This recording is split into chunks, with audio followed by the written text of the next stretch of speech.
Summer 1943.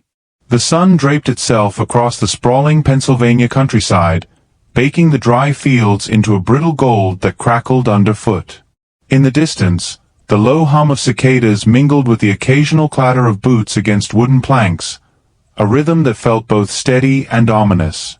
A train hissed to a stop at the makeshift siding, its brakes shrieking like a wounded animal, and from its open doors spilled a group of young German women, their uniforms patched and faded, their eyes wide with a mixture of fear and disbelief.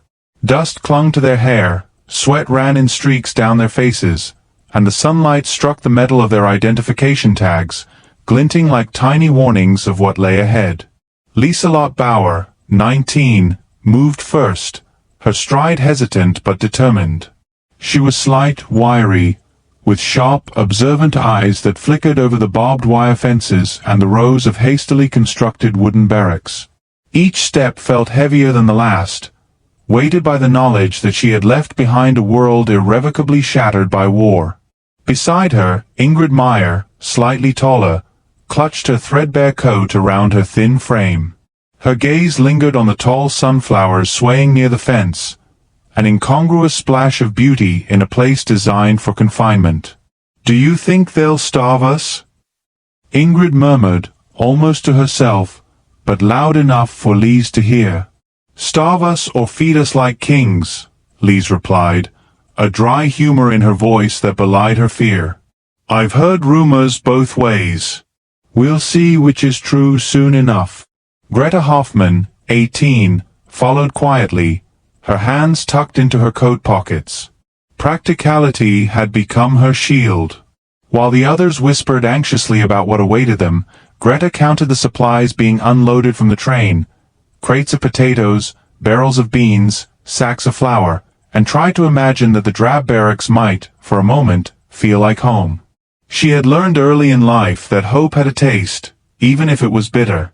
At the edge of the camp, Captain Harold Thompson stood with a clipboard in hand, tall and lean, a presence both authoritative and oddly comforting. His sun-darkened face creased into a faint smile as he surveyed the newcomers, noting the cautious glances and stiff postures. He had commanded the camp for over a year and had seen hundreds of prisoners arrive, each carrying the same mixture of suspicion, pride, and quiet desperation. "Welcome," he said, voice steady, tinged with irony. "We have beds, food, and plenty of work for all. Try not to be alarmed." The women were led along a dirt path that wound between the barracks. The air was thick with the scent of hay, the faint tang of metal from the fences, and something sweeter, smoke from the cookhouse drifting lazily over the camp. The contrast was almost unbearable. Beyond the fences, life continued in full, indifferent swing. Chickens scratched at the earth, and fields rippled with grain that promised abundance, while inside, the women's world had been compressed into crates, uniforms, and marching orders. Lise scanned the faces of her companions. Ingrid's pale cheeks betrayed the strain of travel, yet her eyes glimmered with curiosity, the faint light of someone who still clung to idealism despite the war. Greta's lips pressed into a thin line, as though her body had learned to speak caution in every expression. Lise herself felt a mixture of anticipation and unease, a cocktail she could not yet swallow. The camp, she realized, was not merely a place of confinement, it was a theater where every expectation would be tested. The first night settled in with the sound of distant whistles and the low murmur of conversations in broken German and English. The women lay on narrow cots, straw poking through the thin blankets, listening to the distant train whistle echo across the hills. Sleep came reluctantly, each creak of wood or snap of a twig outside a reminder of their vulnerability. Yet beneath the anxiety, there was the flicker of something else, curiosity. Rumors had reached them, whispers of an American tradition called Thanksgiving. In their minds, it was a fantastical image. Tables heaped with roasted meats, pies glistening like treasure, laughter spilling into the summer air. It seemed absurd, almost cruel, to imagine such abundance in the midst of war. By dawn, the camp stirred. Lise rose first, brushing straw from her hair and squinting at the horizon where the sun set the sky ablaze with orange and rose. The day promised work, drills, and the rigid routines of camp life. Yet in the undercurrent of those routines, a quiet tension built. The possibility of a meal unlike any they had imagined, a taste of normalcy so foreign it teetered on the edge of disbelief. The women were prisoners, yes, but for the first time since the war had taken them from home, they were on the cusp of an experience that challenged everything they thought they knew about the enemy, about scarcity, and perhaps even about themselves. And so, with stomachs empty and hearts weary, they moved toward the unknown, toward a feast that promised not just food, but revelation, a small, startling miracle in the midst of chaos. Each step forward carried them closer to a truth that would linger far longer than the taste of roasted turkey. Sometimes, the most improbable gestures reveal the deepest humanity. The sun rose higher, spilling light across the camp, and for a fleeting moment, the war seemed to pause, if only just enough for hope to flicker. The morning unfolded like a slow, deliberate awakening, each sound and scent carrying the promise of something extraordinary. From the camp's cookhouse, smoke curled into the air in pale, twisting ribbons, carrying the faint, sweetly savory aroma of roasting meat. Lise paused mid-step on the dirt path, inhaling sharply, her senses jarred. It was impossible, and yet undeniably real. The smell alone made her stomach twist in disbelief. Turkey, golden and roasting, an indulgence she had thought existed only in stories whispered in kitchens far from the front. Ingrid's eyes widened beside her. Is that really what I think it is?" she whispered, voice trembling with a mixture of fear and awe. Her hands tightened around the straps of her bag, knuckles pale against the worn fabric. Lise let out a short, incredulous laugh. "If it's turkey, then America is either mad or very kind," she murmured. Greta, ever practical, tilted her head, sniffing the air as if to confirm what their noses already knew. "Mad, perhaps," she said, "but I'll take kindness in any shape it comes." Captain Thompson emerged from the cookhouse, wiping his hands on a stained apron, his face the picture of calm authority touched with a hint of amusement. "Smells promising, doesn't it?" he said, his voice low, carrying that ironic cadence that made one almost forget the barbed wire at the perimeter. "Today's Thanksgiving feast might be the first you'll remember. Try not to be overwhelmed." Lise followed the smoke toward the cookhouse, her eyes tracing the lines of activity. Soldiers and cooks bustled around massive ovens, their movements precise and purposeful. Piles of peeled potatoes glimmered in water, cranberries shimmered like rubies, and the turkey itself, its skin stretched taut and golden, seemed almost too perfect to be real. She caught herself holding her breath. It was not merely a meal, it was a performance, a carefully orchestrated ballet of abundance, every gesture a testament to an American insistence on celebration even amid the chaos of war. Greta stepped closer, squinting at the vast table of ingredients. "I've only seen food like this in magazines," she muttered. Never in real life." Her voice carried the reverence of someone who had long accepted scarcity as the rule of life. Ingrid, meanwhile, traced a finger along the edge of a basket of pumpkins, the orange skin smooth and cool beneath her touch. "It's almost absurd," she whispered, eyes wide, "that something so ordinary could feel like a treasure." The prisoners were ushered to a section of the camp near the cookhouse, allowed to observe but not yet touch. From this vantage, Lise noted the meticulous coordination. Lieutenant James Carter oversaw the carving of the turkey, his knife moving with practiced grace. Sergeant Alan Brooks arranged side dishes with almost ceremonial care, ensuring each plate would be a miniature masterpiece. Even the smallest detail, a pat of butter melting on a mound of potatoes, was intentional, designed to evoke awe. As the women watched, a subtle tension hummed beneath the spectacle. Their disbelief mingled with the faintest apprehension.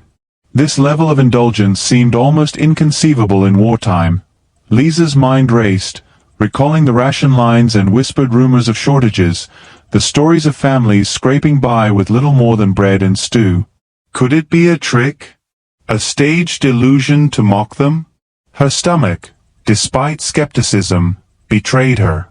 Hunger gnawed insistently, a reminder that survival often demanded temporary suspension of doubt. Captain Thompson noticed her gaze and offered a faint nod. "Don't worry," he said softly, just loud enough for Lise to catch. "This is real. Not everything here is a test." The words, simple yet sincere, carried more weight than any drill or reprimand. For the first time, Lise allowed herself a fragile spark of hope, a brief mental easing of the chains that bound her to fear. Greta, ever pragmatic, leaned closer to her companions. "If it's real, then we need to figure out how not to look ridiculous when we eat," she said, half joking but fully aware of how delicate appearances could feel in such moments. Ingrid laughed softly, a sound like a bell ringing in the early morning air, and Lise felt a ripple of warmth. Humor, even tentative, had found a place amidst the uncertainty. The preparations continued. Cooks basted turkeys, stirred sauces, and arranged garnishes with care. Lisa's eyes lingered on the smallest details, a sprig of rosemary tucked into a roasting bird, the glisten of melted butter catching the sunlight, a dollop of cream on pumpkin pie that seemed to hover just above the plate as if defying gravity. Each detail was a contrast to the barrenness of their own lives, the stark metal cots, the rough blankets, the endless march of drills and chores. Here, in this moment, abundance and scarcity collided with dizzying clarity. And then, a faint clatter, a pan dropped by a nervous cook, sent the prisoners flinching in unison. For a heartbeat, they feared a reprimand or some sudden, inexplicable punishment. Instead, the cooks exchanged embarrassed glances and muttered reassurances, and the scene continued uninterrupted. Lisa's lips curled into a quiet smile. Life, she realized, could still surprise, even amid walls of barbed wire. As the sun climbed higher, spilling light across the camp and warming the air until it smelled of dust and roasting turkey in equal measure, the women exchanged glances, understanding unspoken yet palpable. Today would test more than their patience or manners. It would test their ability to believe in the improbable, to savor a gift without suspicion, to reconcile the brutality of the world with moments of inexplicable kindness. Lise inhaled deeply, letting the scent of the turkey fill her lungs, imagining the taste that would follow. Ingrid's eyes sparkled, Greta's posture relaxed slightly, and somewhere in the distance, the cicadas droned their steady song. For the first time since their capture, the women felt a flicker of anticipation that was neither fear nor defiance, but something curiously fragile and thrilling, hope. And so, the stage was set. The feast waited, golden and aromatic, a silent promise of revelation. What came next would challenge everything the women had believed about their captors, the war, and even themselves. The impossible had arrived, and with it, the unmistakable scent of change. The moment arrived quietly at first, a subtle shift in the rhythm of the camp. The clatter of pans and the hiss of ovens faded as the prisoners were led toward the long tables set beneath a wide, open-sided pavilion. Sunlight filtered through the beams, falling on polished wood and gleaming utensils. Lisa's chest tightened as the scene unfolded, her eyes darting over the arrangement. Platters of golden turkey, mounds of mashed potatoes, bowls of glistening cranberry sauce, and pumpkin pies lined the table like jewels in a treasure chest. She swallowed, suddenly aware that her stomach had grown impatient, that her senses were teetering on the edge of disbelief. Ingrid followed close behind, her fingers brushing the edge of the tablecloth as though to confirm that it was real, that none of this was a trick. It's more than I imagined," she whispered, voice tinged with awe. Lise glanced at her, noticing the subtle tremor in her hands, the way her lips parted as if tasting the aroma before she even took a bite.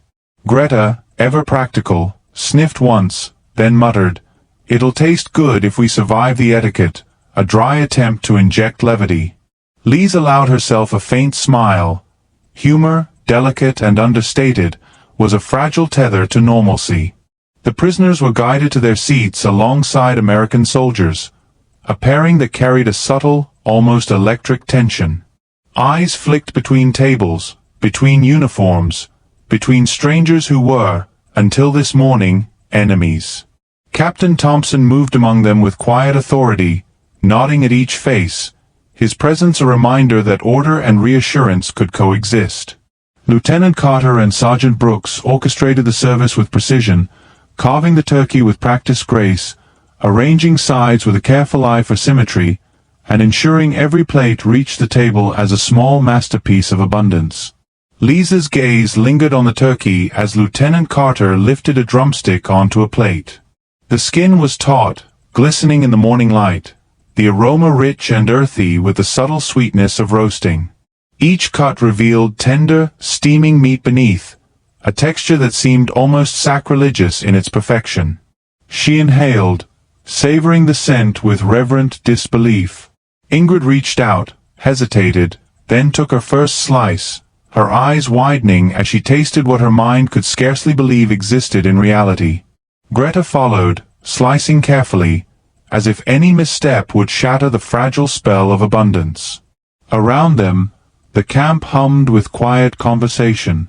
The women exchanged small, wordless glances, their shared astonishment bridging the language of their fear. Lise whispered to Ingrid, "So this is America. Not bombs or propaganda, just food."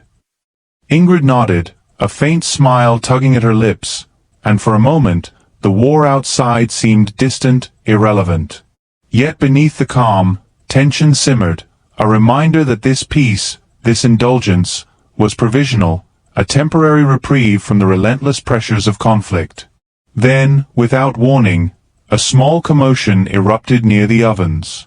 A pan slid from a cook's hands, clattering to the floor with a sharp metallic clang.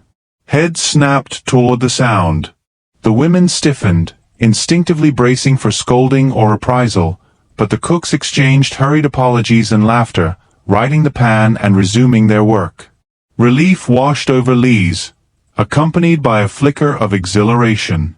The moment was fragile, yes, but it was real, and it carried with it a thrill born of surprise, of tension met and gently released.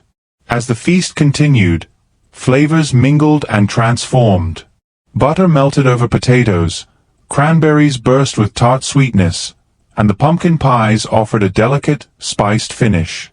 Lise marveled at each bite, the richness a counterpoint to months of bread and thin stews.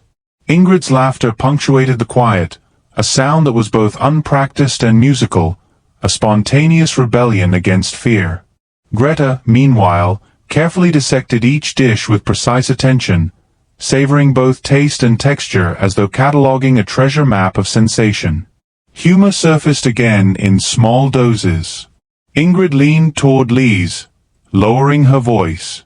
"If anyone told me I'd be laughing over turkey with the enemy, I'd have called them insane." Lise chuckled softly, the sound almost lost beneath the din, but it grounded her. They were prisoners, yes, but for the first time since capture, they were participants in an experience that defied expectation, one that blurred lines and softened edges. The absurdity of joy in captivity struck a delicate chord within them. Yet the tension beneath the surface remained.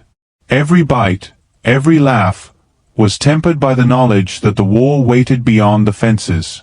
Captain Thompson's calm demeanor did not erase the reality of their captivity, it merely offered a temporary space for humanity to surface. Lise noticed this, the way small gestures, the nod of approval, the patient explanation of a dish, the gentle encouragement to taste, carried weight beyond the immediate act. Here, in this shared meal, she glimpsed the possibility that kindness, even amidst conflict, could exist. As the plates emptied and conversation grew easier, a subtle nervousness flitted across the camp. Lisa's ears caught the faint crackle of flames from a nearby cooking pit, an ember threatening to leap into chaos. Soldiers moved swiftly to contain it, directing water and shovels with practiced urgency. The prisoners held their breath, caught between fascination and fear, hearts pounding in unison with the rhythm of activity. Relief came slowly, as the fire yielded without damage, leaving only the smoky scent mingling with turkey and spices.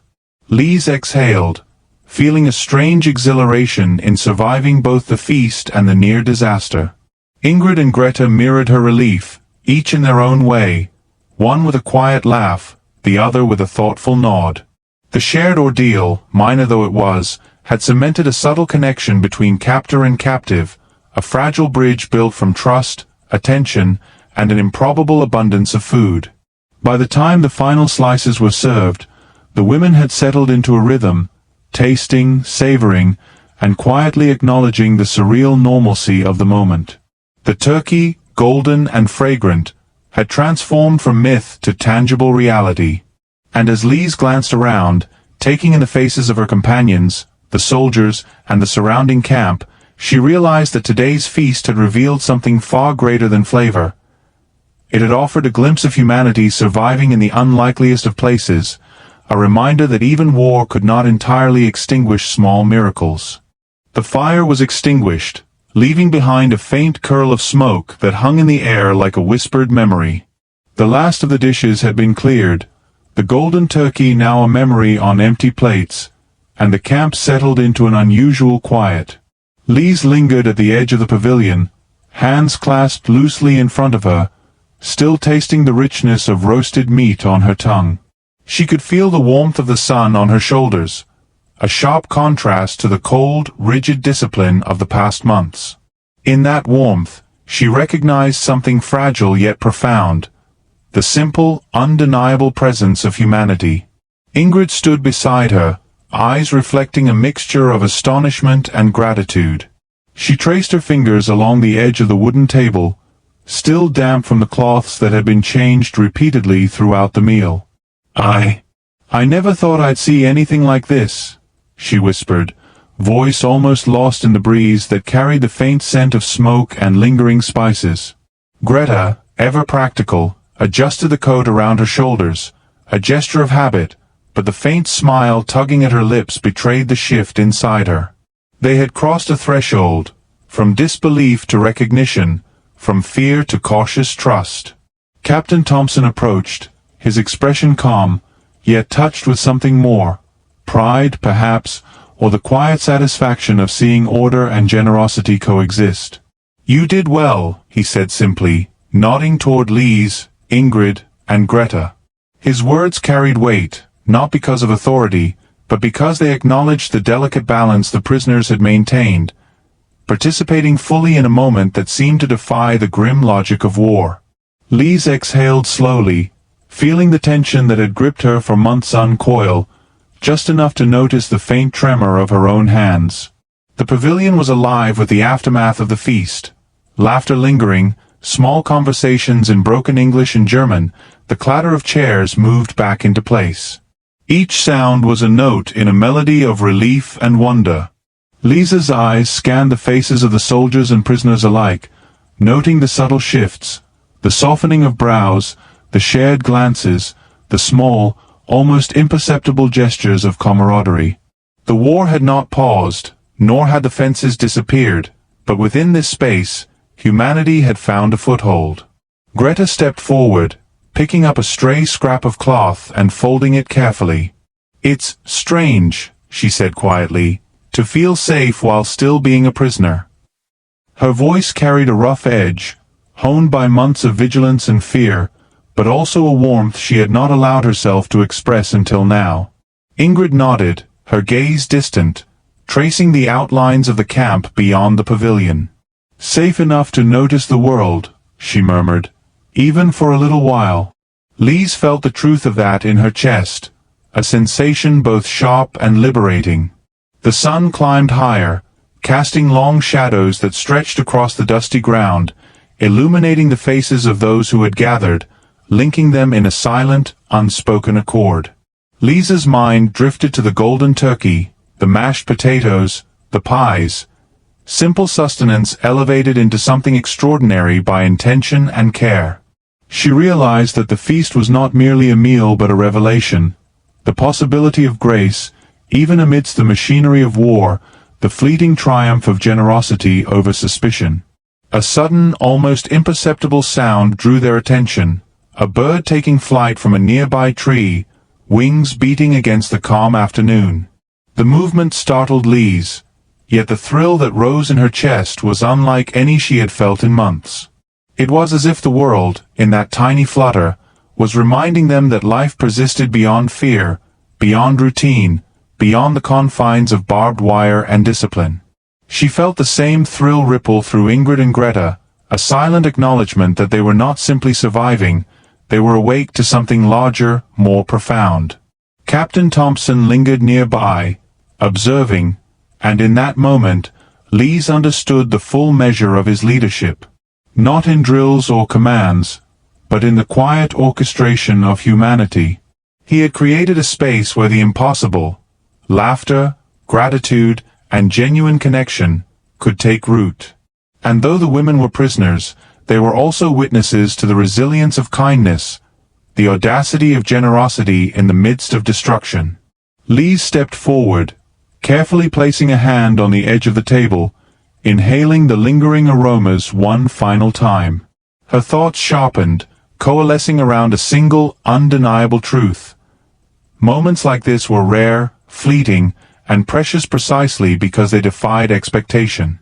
Ingrid and Greta mirrored her movement, and together they stood in silent acknowledgement of what had transpired. Not just a meal, but a quiet reclamation of dignity, hope, and shared humanity. As the camp began to settle back into routine, Lise allowed herself a final glance at the empty plates, the polished wood gleaming in the late afternoon light. The turkey, once golden and fragrant, was now gone, but its significance endured, a symbol of grace and abundance in a world too often defined by scarcity and fear. The women felt it in their bones, in the steady beat of hearts still unbroken, in the laughter that lingered in the air, and in the fleeting sense of triumph that required no words to convey. And in that quiet, sunlit moment, the prisoners and their captors alike understood something profound. Even amid war's relentless shadow, humanity could emerge in small, radiant bursts. The feast had ended, but its lesson remained, etched into memory like sunlight on dust, a reminder that survival was not only about endurance, it was about recognizing the improbable gifts, the fleeting miracles, and the fragile bridges built between those who had once been enemies. Lise exhaled slowly, tasting both relief and exhilaration.